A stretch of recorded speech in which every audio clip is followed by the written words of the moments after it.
man. Party foul already. All right. Good morning, everybody, and welcome to our convocation. My name is Jen Myers. I'm a faculty member in the College of Kinesiology. You are here today to think a little bit about your own movement and physical activity in your life, learn a little bit about the benefits of physical activity, some of the downfalls of physical inactivity, and walk away with a plan for yourself. It doesn't mean you have to turn yourself into a marathoner tomorrow, but all of us can stand to have a little bit more physical activity in our life. So that being said, we're going to get started with a little physical activity. Don't let this intimidate you. I want you to come at this with a personality of curiosity and open-mindedness. I'm going to have everybody stand as you're able around your table. And I just want you to march in place. Your march in place might look like this. You might feel really good today. As you're marching in place, I want you to think about your top 3 modes of physical activity. So marching in place, just getting the blood flowing. I want you to think about the top 2 or 3 things that you enjoy regarding movement. So we're going to be here another 20 seconds. This is the personal trainer in me. I like to time everything. Another 20 seconds of moving. Think about the top 2 or 3 things that make you happy about movement. Last 10 seconds.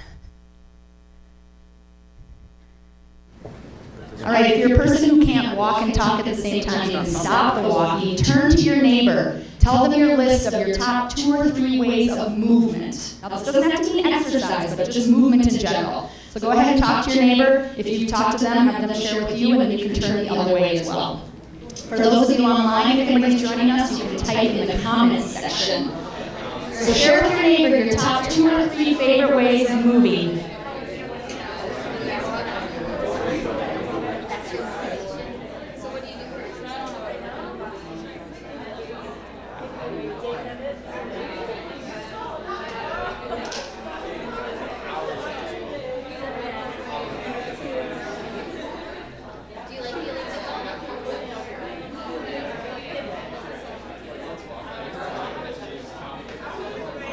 Go ahead, take another 15 seconds to chat amongst yourselves.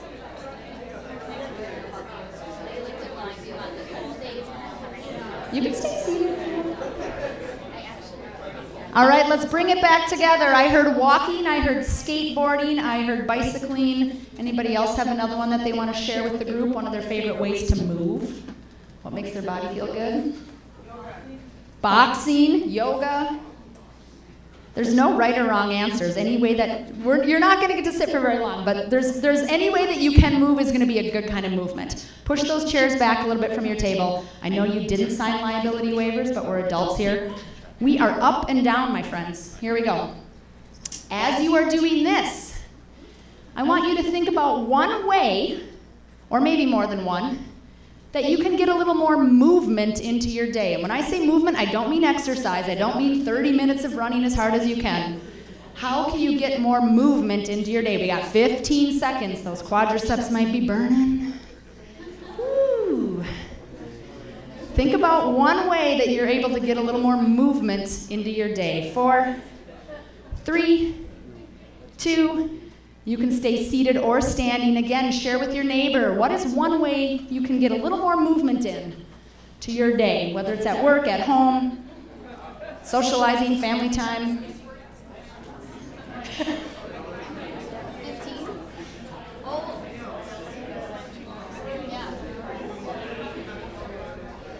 Get up and walk around. Let's That's it. If you've already shared with your neighbor on the right, share with your neighbor on the left.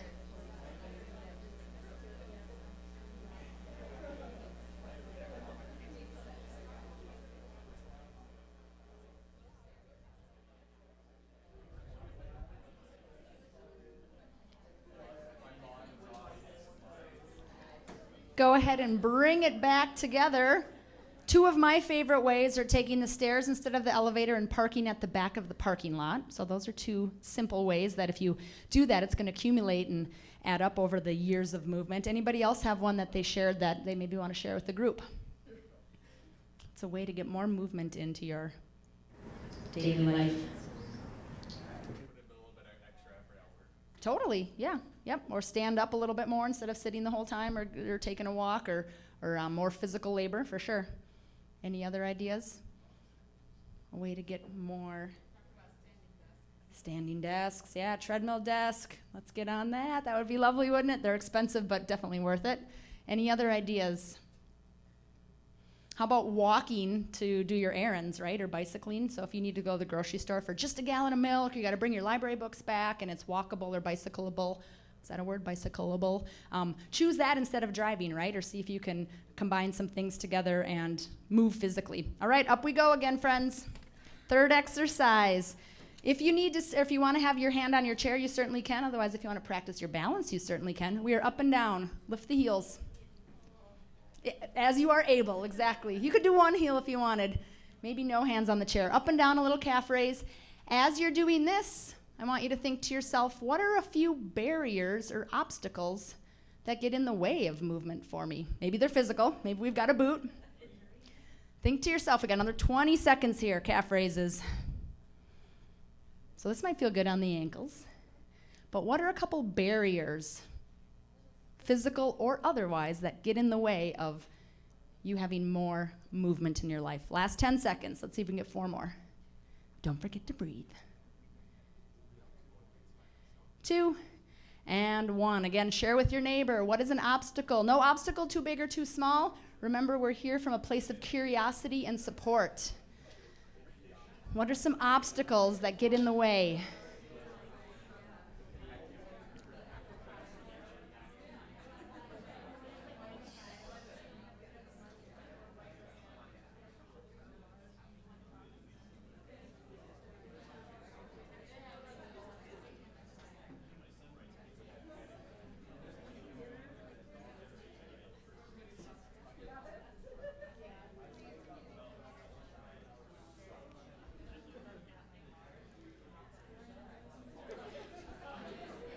Go ahead and bring it back together. Bring it back together. I heard weather.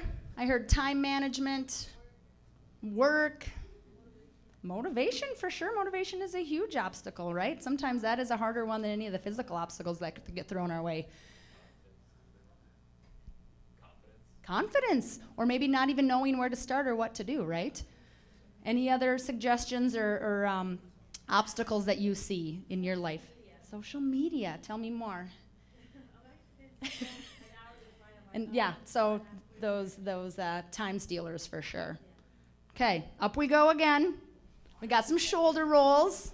Ooh, this should feel good, especially if you're carrying a lot of stress. Forward and backward or up and down.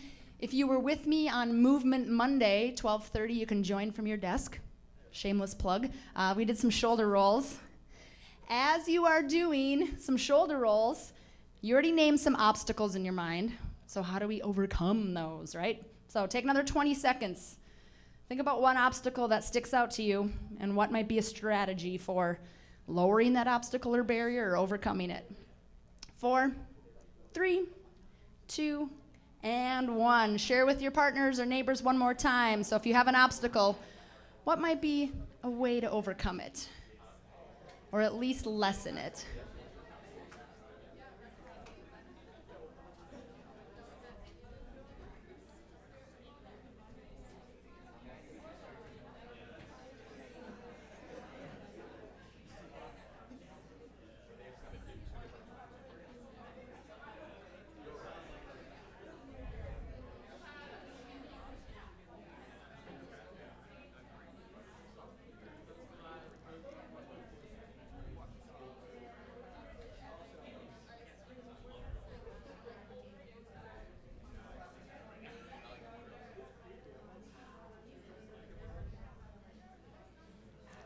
Go ahead and bring it back together. I know I'm cutting you short if you got big groups. I'm seeing some heads nodding, so that's wonderful. One more exercise. Stand on up. If we all go the same way, this should move smoothly.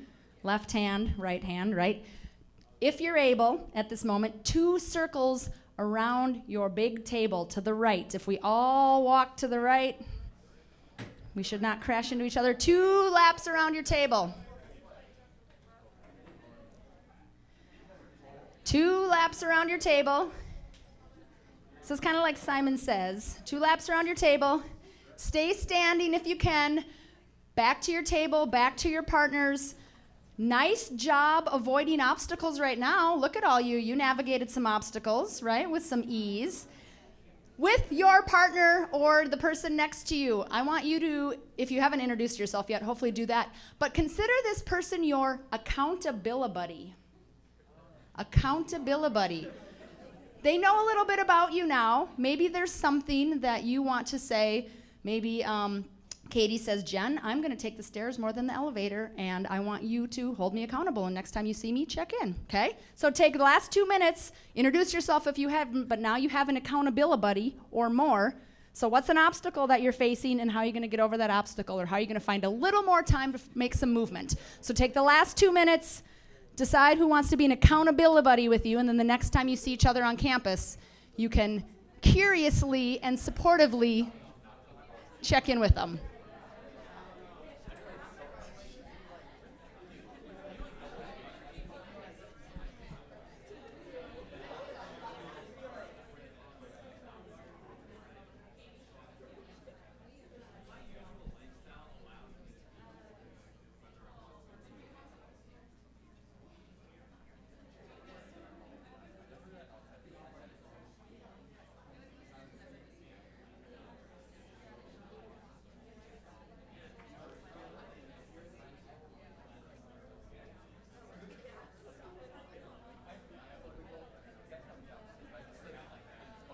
Take another 30 seconds.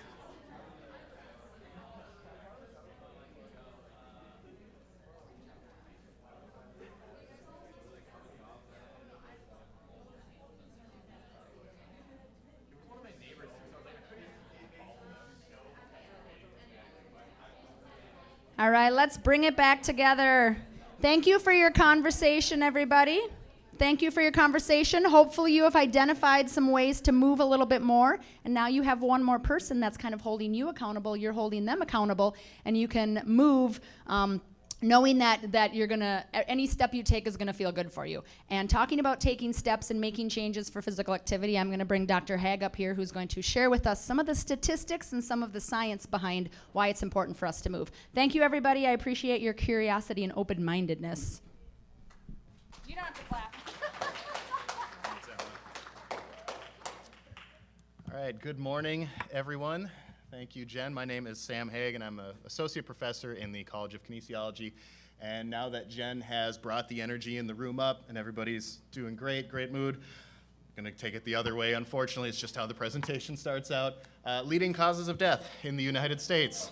The top 10 listed here. So, but we'll circle back, and it's not all doom and gloom. But we see things like heart disease, cancer, more recently COVID-19, stroke, some of the others on this list here as far as top 10. And another major health concern in the United States is obesity. About 42% of American adults are considered obese. This is up from about 30.5% in the year 2000. Also applies to childhood and adolescent obesity. We see numbers there a little bit lower compared to adults, but still not all that encouraging. Also, obesity-related conditions are among the leading causes of preventable premature death. If you go back to the previous slide, a lot of the ones listed on there are influenced by or related to obesity as well. As I mentioned, though, not everything is necessarily, it's not necessarily the end of the world when we're looking at this. When we talk about a lot of those leading causes of death and the issue of obesity, we understand there's a number of treatments available, pharmaceuticals, surgical treatments in some cases, other forms of medicine. But in case you haven't seen the title for today's talk, what we're promoting or encouraging is the idea of exercise is medicine.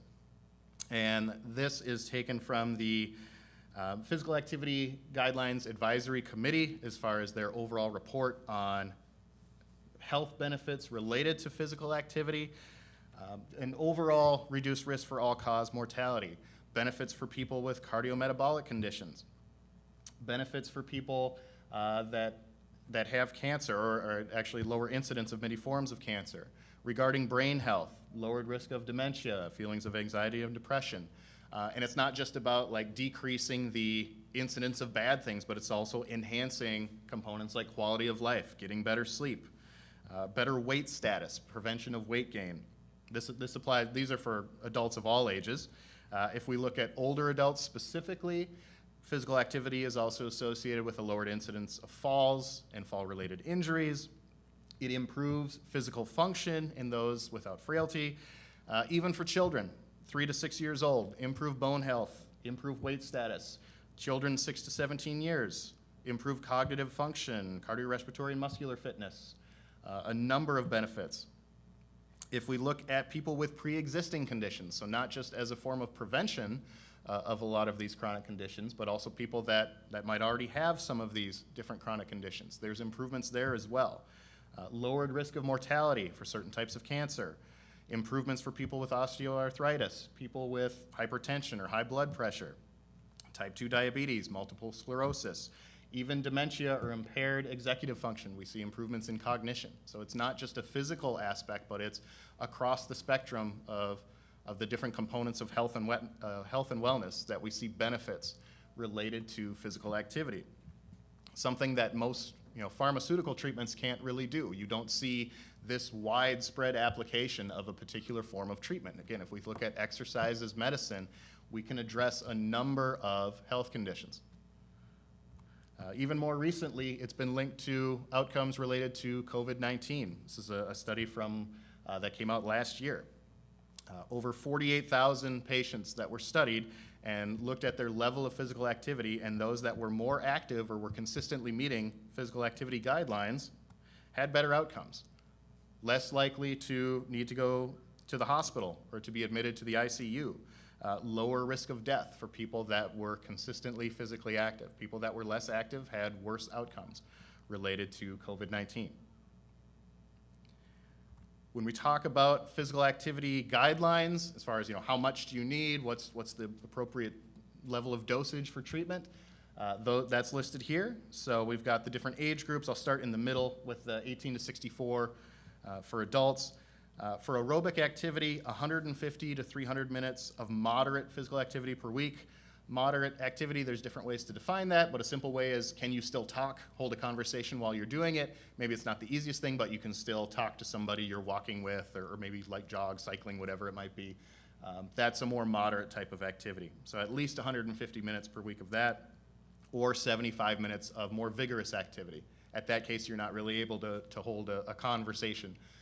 It becomes harder to talk when you're at that more vigorous level. So 75 minutes of vigorous or 150 of moderate activity. Also including muscle strengthening activities for all of the major muscle groups at least 2 times per week or 2 days per week. For older adults at 65 and up, it's essentially the same as far as the recommendation, but they might have to modify some of the activities based on if they have any certain health conditions, and there might be some modifications needed, but still 150 minutes per week is kind of the key number there, at least for the moderate activity, and doing muscle strengthening at least 2 days per week. For younger people, 6 to 17 years old, it's a little bit different, about 60 minutes of moderate or vigorous physical activity per day, including at least 3 days of vigorous activity, and then at least 3 days a week for muscle strengthening as part of that 60 minutes of daily physical activity. But another key aspect that was emphasized more with these more recent guidelines that came out a few years ago was the point on the bottom, which is sit less, move more, and all physical activity counts. It does not, just because it's 150 minutes per week, that doesn't mean that that has to be done in 20 to 30 minute structured increments, and that if you're only able to do something for 5, 10 minutes, or maybe less than that amount of time, you're still getting the benefit from that. So as long as you're totaling up to that 150 minutes of moderate activity or 75 minutes of vigorous, that all counts. Because you happen to cut the activity short for one reason or another, or you can only fit something in every few minutes in between meetings or class or whatever it is, that activity still counts. It's still beneficial. So we have plenty of evidence to show the benefits of physical activity. We know, we have a general idea of how much physical activity is going to provide those benefits. But still, we see that a little under half of US adults, about 46%, do not meet the physical activity guidelines for aerobic activity. 30% report doing less than 10 minutes of moderate to vigorous activity per week, and 24% essentially engage in no leisure time physical activity at all. So we have this form of medicine, we have this treatment, we know the benefits, but yet we still, there's still a struggle as far as enacting this. And from a global standpoint, physical inactivity can cost healthcare systems an estimated $54 billion per year. If we go back to, again, kind of those first couple slides on leading causes of death and issues associated with obesity, we could start to address a lot of that with increased physical activity. This has then led to this concept of exercise as medicine, which is an initiative that was introduced and managed by the American College of Sports Medicine, ACSM.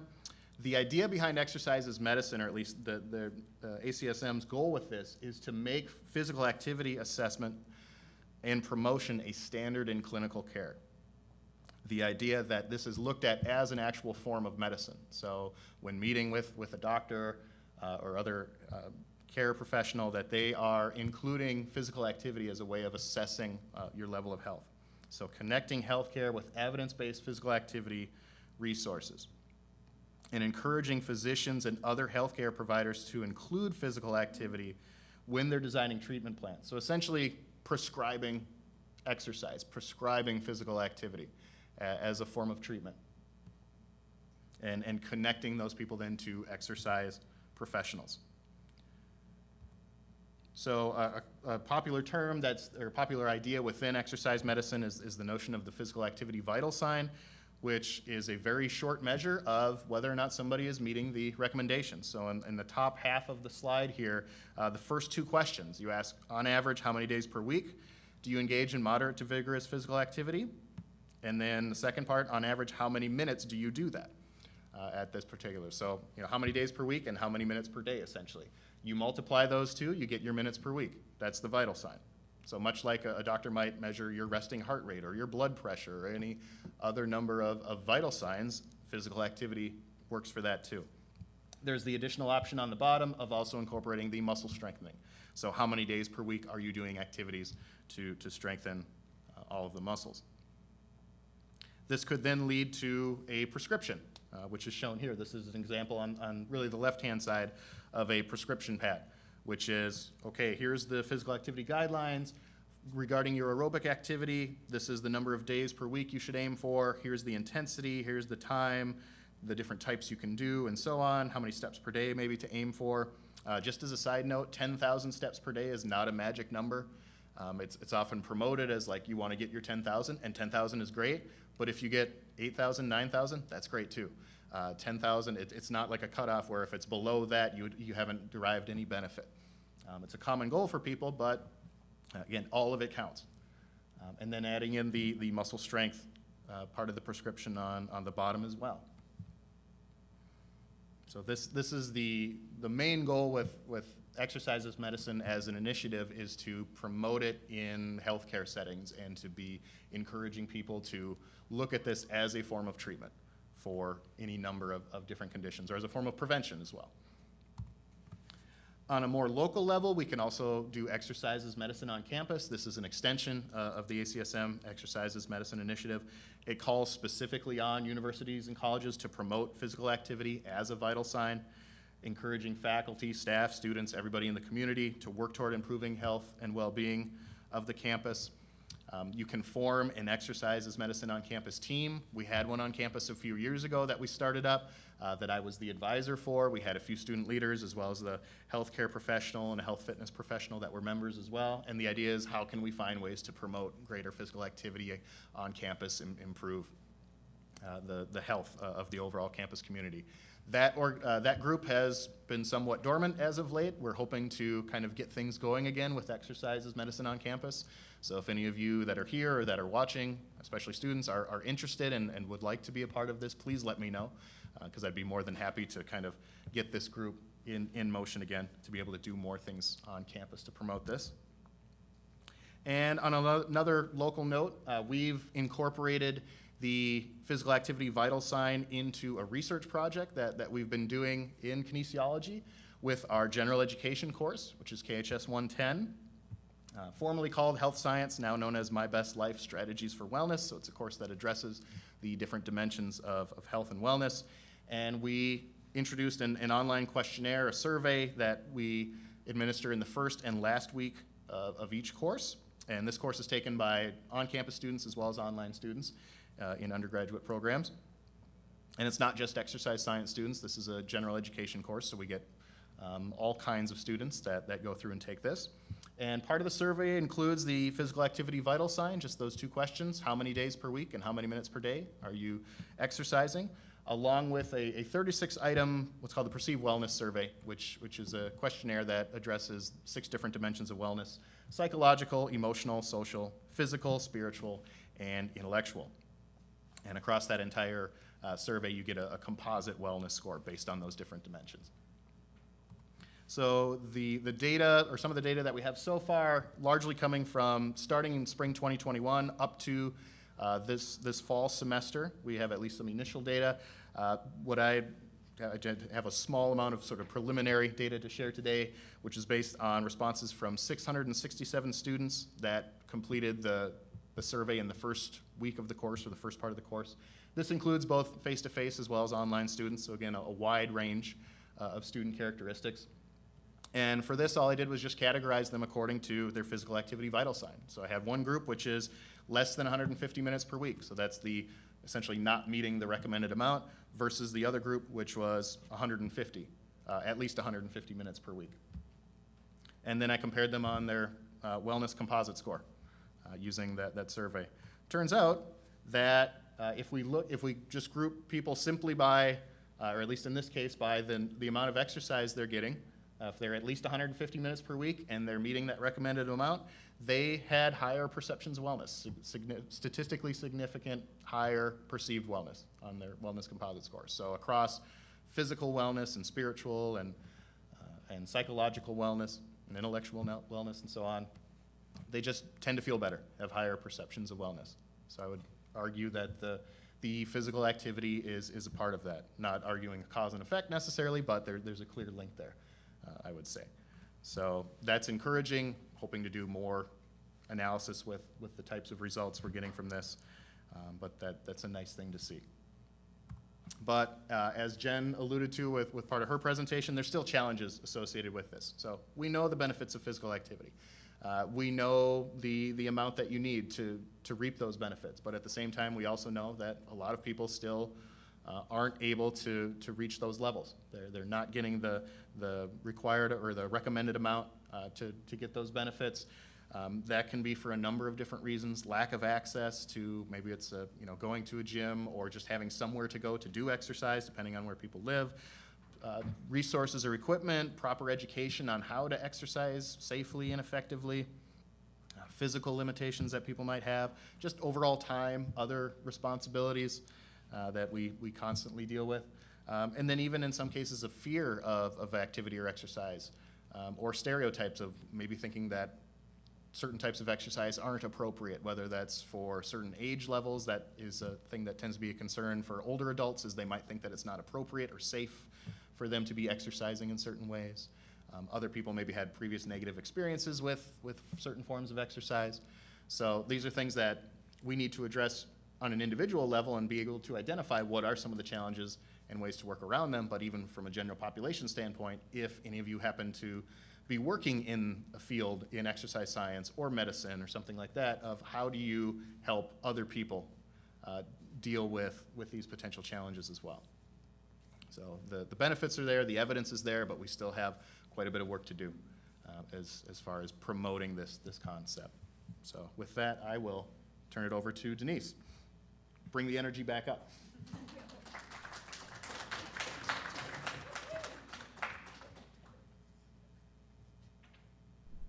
All right, good morning. My name is Denise Howard, and I am also faculty at the College of Kinesiology.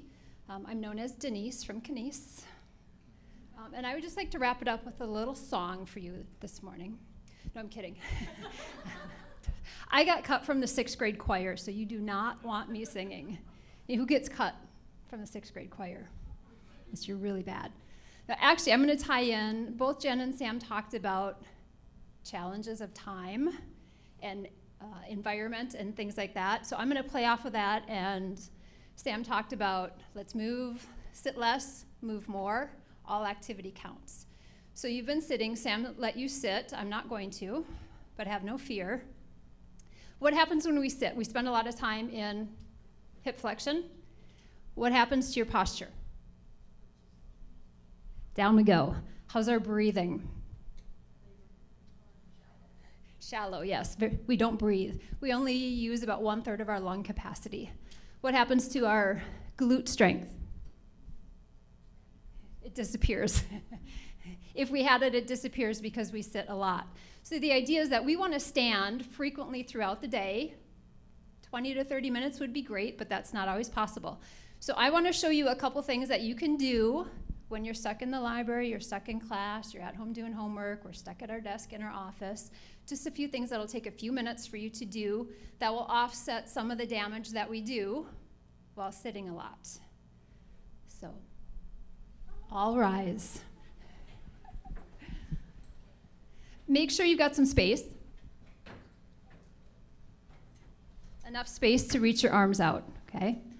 So we talked about hip flexion. So we want to move. The spine is designed to move forward and back, side to side, and twisting. So we're going to breathe, and we're going to move the spine how it was meant to move. So what I would like you to do, take a deep breath in, arms reach up. As you exhale, lean to one side. An option is to bring your hand to your hip if you need to. Nice deep breath in. Guess where we're going? Oh, you're so smart. Concordia people are so smart. We're coming back up. Now guess where we're going? Oh, you're so smart. We're going back. What? Hands to low back. Lift up your chest. Breathe in. We lean back. Yes. We're coming back up to the center. Breathe in. Arms up. Where are we going? We're not going forward. We spend enough time forward. Got ya, right? All right. Breathe in from the top. Exhale. Center. Other side. Breathe in. To the back. Do this a few more times, your own pace, side to side and back. But I challenge you, can you deepen your breath even more and slow your movement down?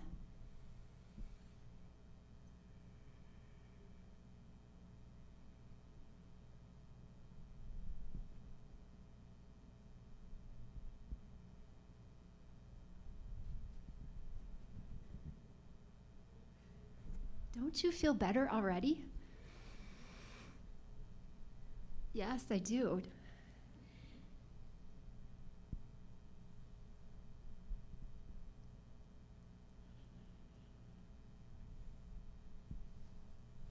All right, what way haven't we gone? Okay, but not that way, the other way. What other direction? Yes, rotation. Breathe in. Now we're rotating. Breathe back to the center. There's no right or wrong way to do this. Just move your spine, rotate.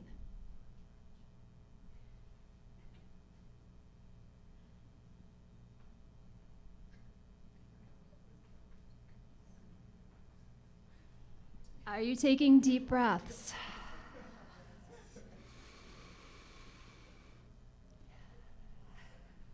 It's okay to breathe. If you're lucky, you got a few cracks in there. Okay, how do you feel after that? Good. It was just a few minutes of breath and movement, good for our spine, got us up off of our backside. So we've talked about posture, we've talked about breathing, the movement of the spine. What are we going to do to help our hip strength? Butt work. As we get older, we start to lose some balance. So we're going to incorporate a little bit of balance work. I know a lot of you are really young and not worried about that yet, but some of us have to start thinking about that now. So we're going to do a little balance work, and we're also going to incorporate a little hip work. We tend to have really weak glutes, gluteus maximus, gluteus medius, minimus, medius, helps our pelvis go side to side, yeah, and it also lifts our leg. It tends to be weak, but not after today. So I want you to stand. If you need to hang on to a chair, by all means, you certainly can. Put your weight into one leg. I don't care what side you start on. Stand tall. How's your core?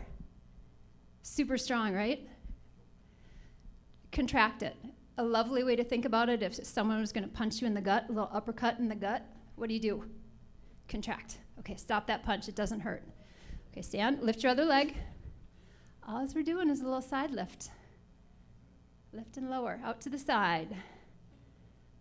Just a little side. Can you do it staying up rather than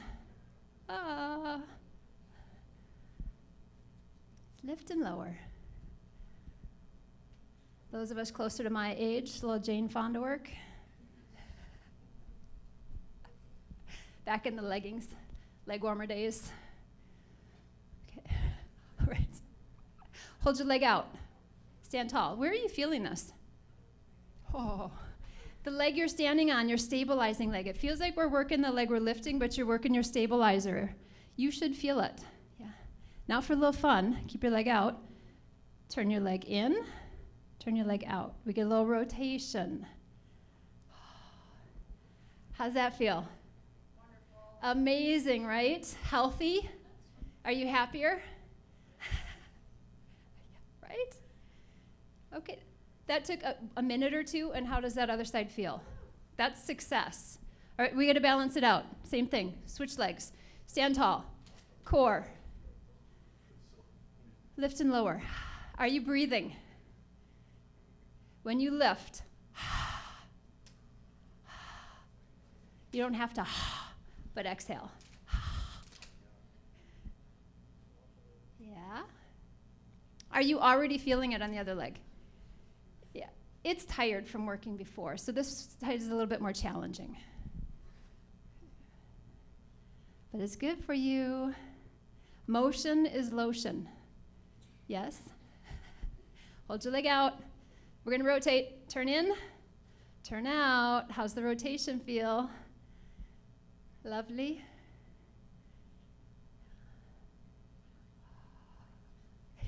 Do I have to? How about 3 more?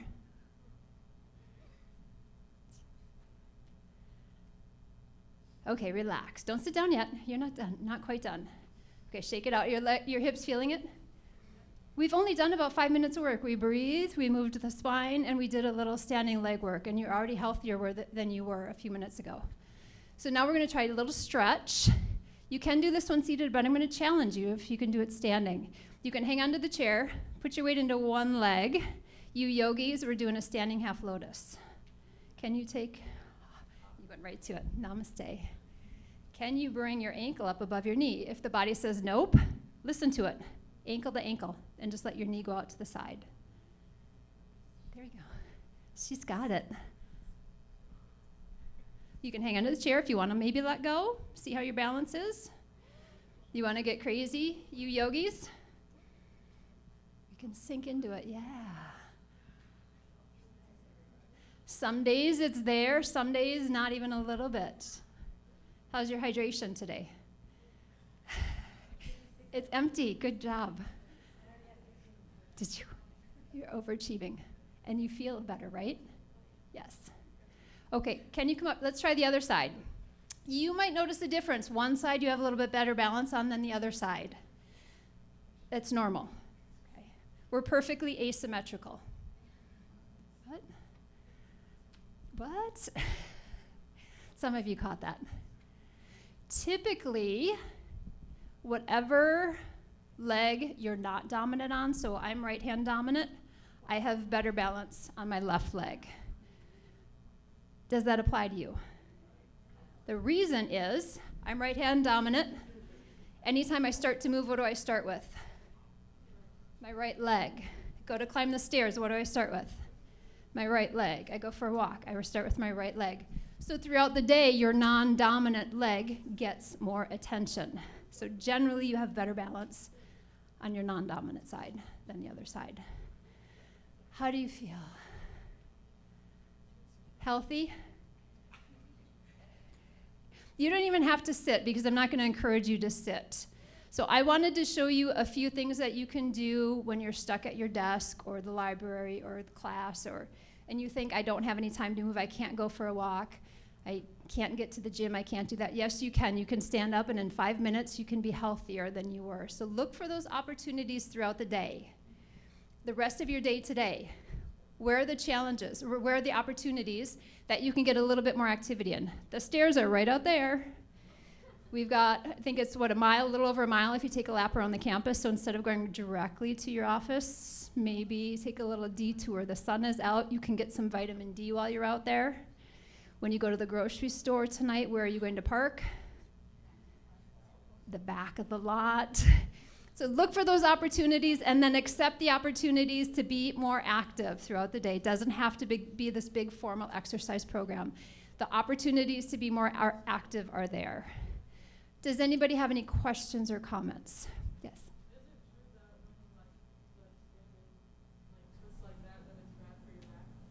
So the question was, is it bad to twist your back? Your spine was designed to move. We're training it to be here. Motion is lotion. So yes, and if you're naturally getting the cracks, that's okay. If we're, oh, and I got one.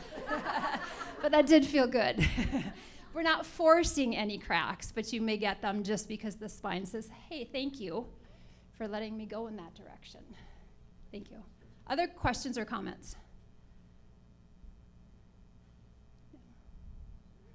Yes. What would you say is the best, regardless of people, way of breaking down a routine for working out, morning, midday, or evening? Whenever it fits in your schedule. It's a common question, when is the best time to work out? Basically, breaking it down. Whatever it fits in your schedule, and whenever you will do it. So, That's morning for a lot of people.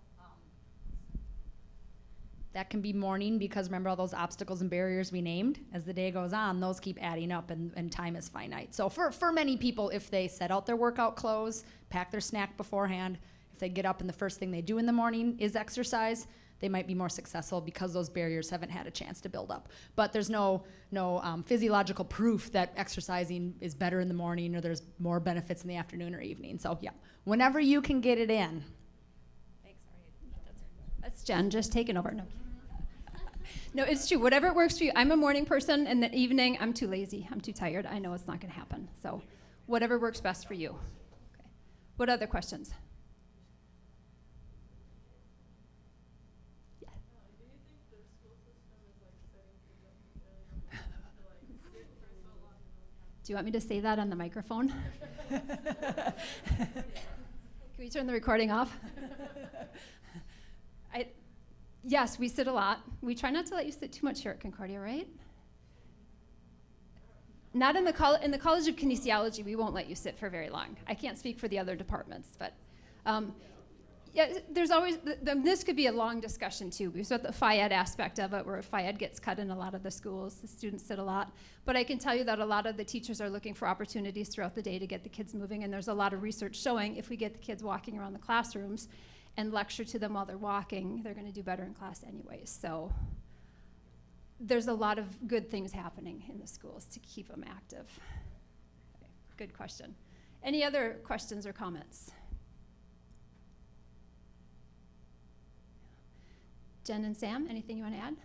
Just a reminder that you have your accountability buddy, and I hope that as you see him throughout the semester, you give a little positive peer persuasion to get some moving done. Maybe that means you schedule something on your calendars together too, right? 15-minute walk around the building or something like that, or take a walking meeting, or study standing up. Yeah.